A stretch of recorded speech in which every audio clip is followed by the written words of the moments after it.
हूं माही सिंह और आप देख रहे हैं next 9 news. BSP supremo Mayawati ने आरक्षण को लेकर कांग्रेस को एक बार फिर से घेरा है। मायावती ने कहा कि देश में राहुल गांधी आरक्षण का समर्थन व इसे 50% से ऊपर बढ़ाने की वकालत तो करते हैं, वहीं विदेश में जाकर आरक्षण को खत्म करने की भी बात करते हैं। राहुल गांधी देश के कुछ और विदेश में कुछ और बात करते हैं।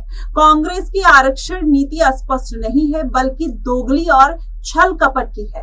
मायावती ने मंगलवार को एक्स पर पोस्ट किया। उन्होंने लिखा कि कांग्रेस व राहुल गांधी की SC ST OBC आरक्षण नीति स्पष्ट नहीं है, दोगली और छल कपट से भरी हुई है। अपने देश में इनके वोट के लिए ये आरक्षण का समर्थन करते हैं, इसे 50% से ऊपर बढ़ाने की वकालत तथा विदेश में जाकर इसके आरक्षण को खत्म करने की बात करते हैं। इनके इस दोहरे मापदंड से लोग सचेत रहें। उन्होंने कहा कि यह भी सच है कि केंद्र में इनकी सरकार ने OBC आरक्षण संबंधी मंडल कमीशन रिपोर्ट लागू नहीं की थी। साथ ही BSP के संघर्ष से SC ST के पदोन्नति से आरक्षण को प्रभावी बनाने के लिए संसद में लाए गए संविधान संशोधन बिल को भी कांग्रेस ने पास नहीं होने दिया था, जो अभी तक लंबित है, तथा न ही इस मामले में इनकी सरकार ने कोर्ट में सही पैरवी की। इस आरक्षण के विरोधी कांग्रेस और अन्य पार्टियों से भी ये लोग सजग रहे। साथ ही केंद्र ने कांग्रेस सरकार द्वारा जातीय जनगणना नहीं कराना चाहा। अब सत्ता में बाहर होने पर आवाज उठाना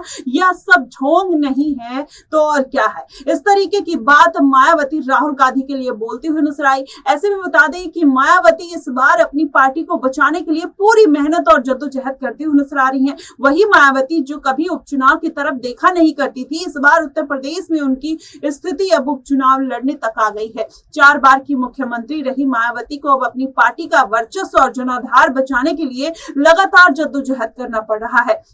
वहीं भारत बंद को लेकर जिस तरीके से मायावती एक्टिव नजर आई और जिस तरीके से उन्होंने पूरा मामला संभाला और ट्वीट करके कहीं ना कहीं जनता के बीच में रहने का प्रयास कर रही हैं, अब क्या इससे पूरी भरपाई हो पाएगी? मायावती गठबंधन के लिए भी वो राजी हो गई। जिस तरीके से हरियाणा में इनेलो के साथ उन्होंने गठबंधन किया, काफी लंबे समय के बाद मायावती ने गठबंधन के लिए हामी भरी। 2019 में अखिलेश यादव के साथ गठबंधन में थी।